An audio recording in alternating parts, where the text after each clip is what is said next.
Hello there everybody, it is me XfreezerBunny and welcome back to another Sims 4 speed build. So today we are doing build number 3 for my Redesign Newcrest series. And this time we're actually building a traditional Japanese townhouse, otherwise known as a machiya. Now I feel like whenever people think of traditional wooden Japanese houses with paper thin walls and clay tiled roofs, this is probably one of the things that comes to mind, especially when people think of Kyoto, which is typically, associated with Japanese history and is a city famous for its machiya, where in my opinion machiyas have kind of developed into their own unique style, otherwise known as kyo-machiya. Now, for the record, this isn't meant to be a kyo-machiya, I just went for a generic style.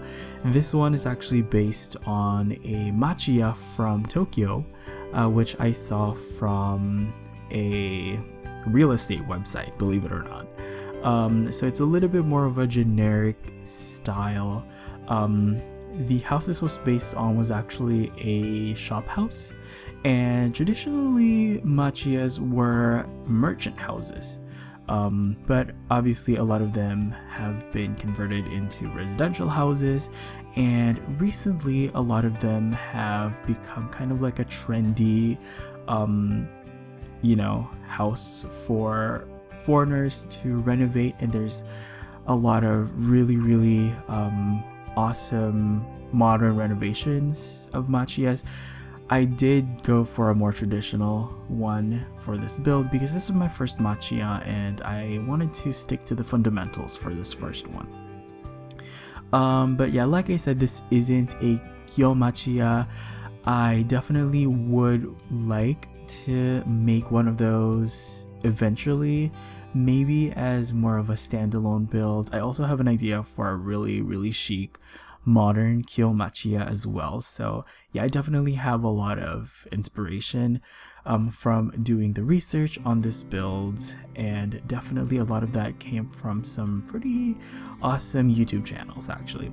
But as you guys can see here, we're just working on the front of the house, and probably the most interesting detail are these wooden slats I'm using to cover the window openings, and these are called de-goshi, and yeah, these are wooden slats that are meant for privacy. Right now I'm working on that little shrine in front of this house, and I've definitely seen a lot of that in machiyas as well. They have their little shrines in front of them.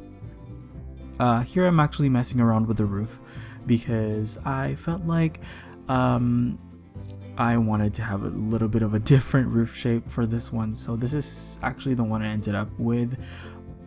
So yeah, by the way, this is the first townhouse we're going to be making in this world, and I gotta say, the house next door, there's actually a couple of houses next door in this build, but they're all going to be unfurnished. It's a decision that I made knowing that a lot of you would probably want me to furnish, the house next door, but as I mentioned in other builds before, I personally prefer in my own gameplay not to have the other townhouses furnished, just because I don't really want to have to deal with the added lag, and I also don't really want to have to see like a fully furnished house in my peripheral vision as I'm playing my regular house. So this is going to be a thing that I'm going to be doing in other townhouses as well in this series. I'm just gonna furnish the main house, and then the rest of the house are just gonna be left decorative.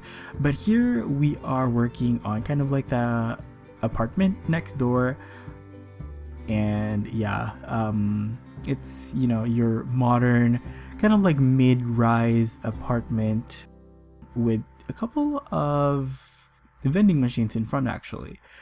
So that's pretty cool. I also end up adding another little house in the back of this as well, because this is on a 20 by 30 lot if I'm not mistaken, and that is way too much space for a machiya. I mean, I would have liked to have put this in a smaller lot.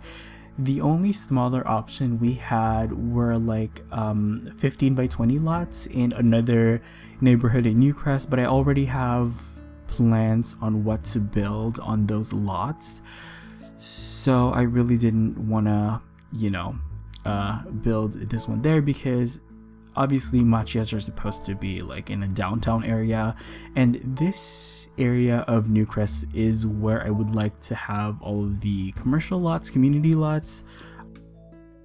So this is where I decided to best place this particular building. So as you can see, I'm definitely taking my time with the exterior, because machiyas have a very specific style that I wanted to, you know, give justice to and do accurately. So I'm definitely taking my time and, you know, making some, you know, really elaborate exterior decoration using a lot of wood paneling. And you'll also see me actually be a little bit indecisive when it comes to the floor plan for this build, because I actually really wanted to make this a little bit more of an accurate floor plan, historically speaking, and that was really tricky because I also wanted this to be a fully functional home as well. So I experimented with different floor plans, and you'll see that this is probably the one I ended up with.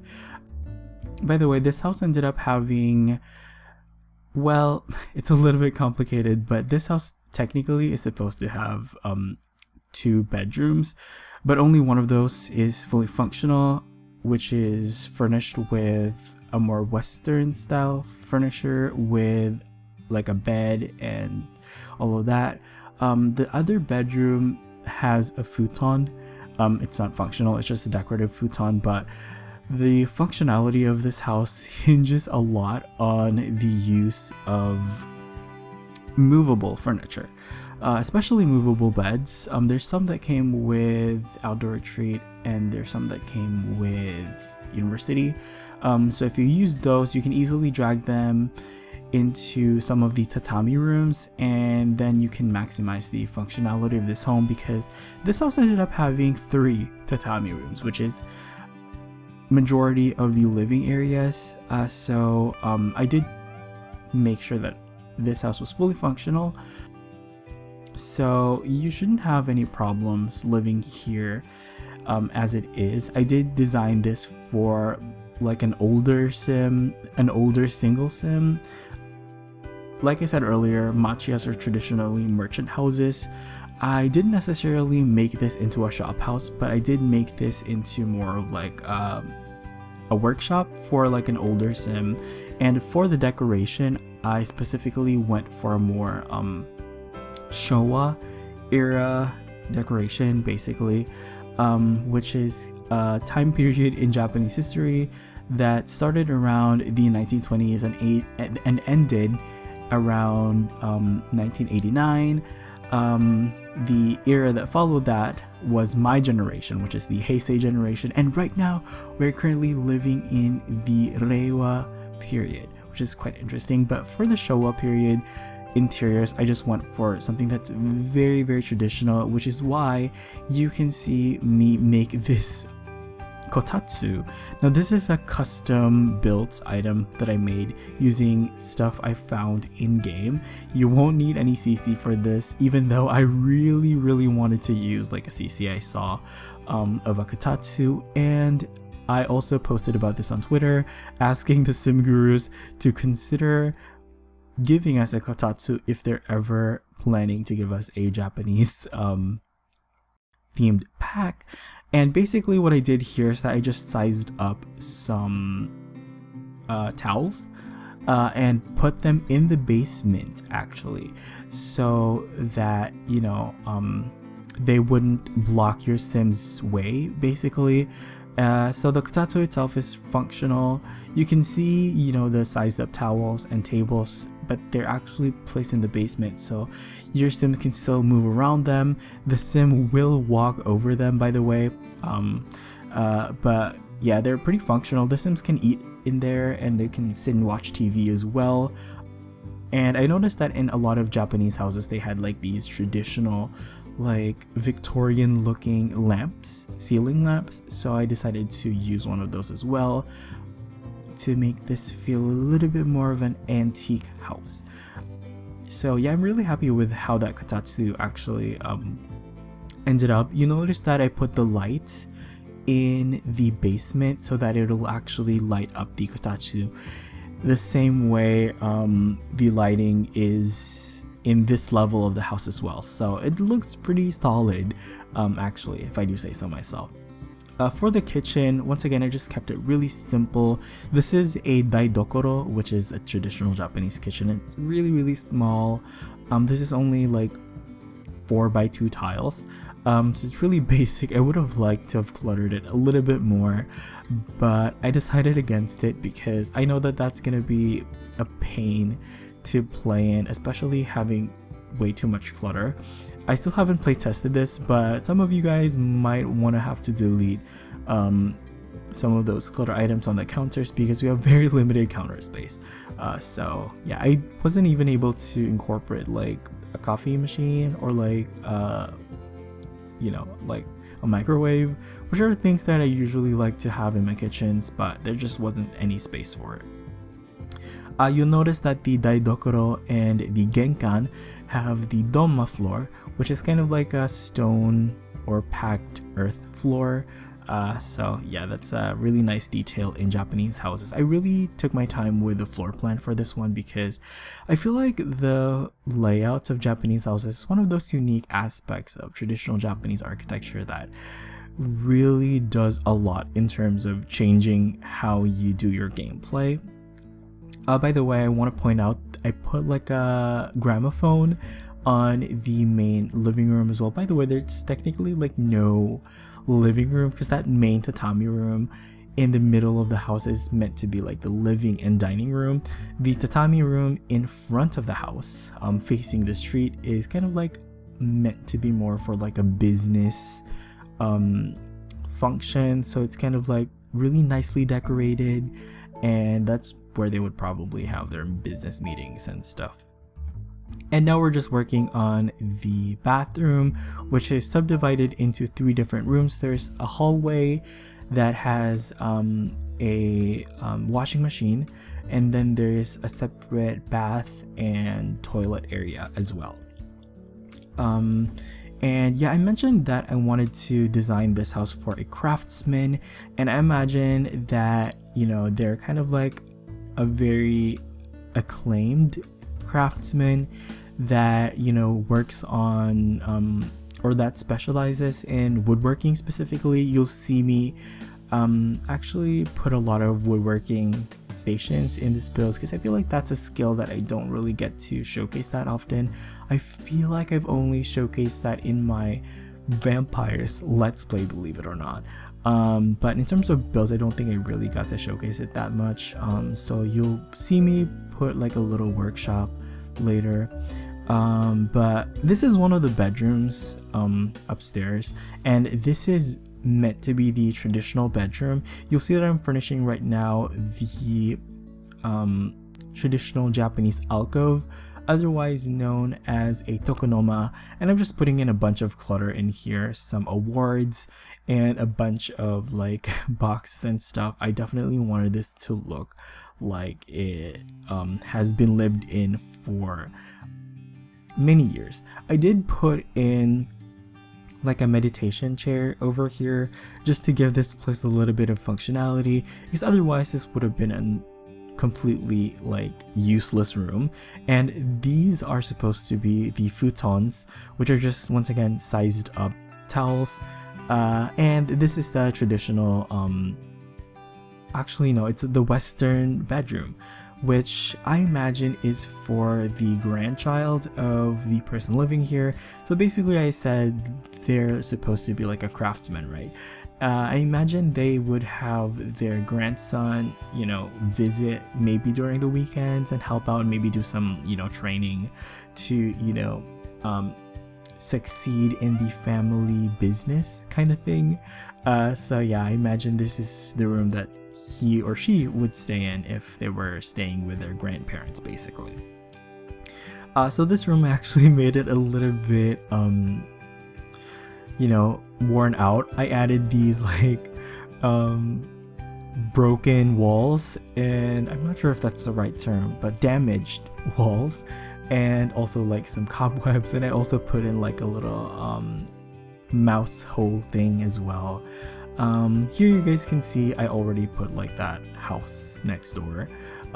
Yeah, some of the things I didn't feel were necessary. I definitely had to cut out because, believe it or not, this build took me way longer to finish than I normally would like for a, you know, 2-bedroom townhouse. But it's so cluttered. Like, I spent so much time just doing the clutter that it just took me forever. But here we're working on the backyard area.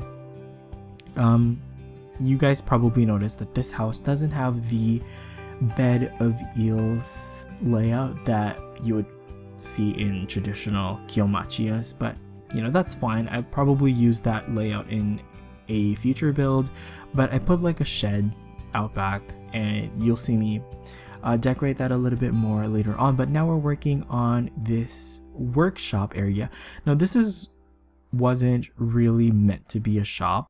It's just meant to be like a workshop, you know. I imagine the person who, you know, lives here probably exhibits a lot of their work in festivals or whatever, and I imagine they also do a lot of like maintenance and repair work for the temple, which is actually nearby this lot. So I put like some wooden sculptures I found from Debug, which are quite interesting because some of them actually change whenever I'm placing them, which is quite weird. And here I'm just putting in this woodworking station. I gotta say, I am really missing, you know, more skill variety in The Sims 4. I mean, I feel like we're long overdue for like maybe a sculptor, you know, like a marble sculptor, you know. I think that's one of those things that I would love to see.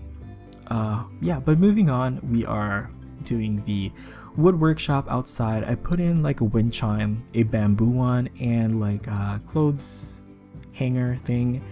And yeah, I just put in this outdoor workstation area just to, you know, give you some option if you want to work outdoors. That's always there. And I put like this pile of wood actually, which I feel like this is probably where they would get, you know, their materials for when they're wood carving and stuff. And I also put like a little car parked at the back because I feel like, you know, it makes things a little bit more realistic. And now we're just adding in some finishing touches. I put these like diplomas on the doors because I was looking at traditional Japanese interiors and they had those. And yeah, once again, just doing in some finishing touches, and I am just incorporating this mailbox from either City Living or University. But yeah, but that's a functional mailbox actually. So I didn't need to put any of those like, you know, usual mailbox that you would see in suburban houses. But I think that's actually going to be it for this build, so I hope you all enjoyed it. I'm gonna go ahead and wrap up my commentary right here. So thank you guys so much for watching. You all have an awesome day. Enjoy the rest of the video, and I'll see you guys next time. Bye bye.